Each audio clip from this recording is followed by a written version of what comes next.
আল্লাহ যদি হাসরের ময়দানে বলে, বান্দা এটা আমার দেওয়া জিহ্বা ছিল, কতজন রে ডাকলি বন্ধু। আল্লাহ যদি বলে, বান্দা আমার এই জবানে আমার নামটা কি আমি একবারও শোনার অধিকার ছিল না?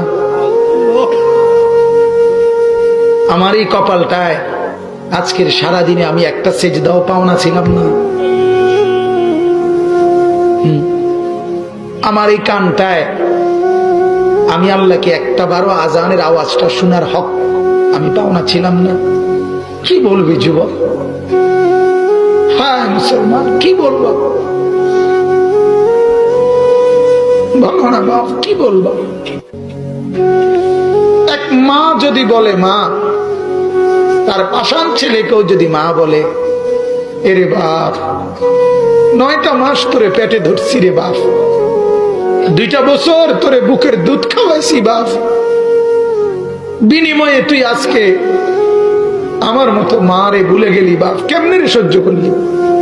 এই কথা বললে যত বড় পাষাণ ছেলেই হোক, সেও তো কিছুক্ষণের জন্য মাথাটা নোয়াই লাগবে।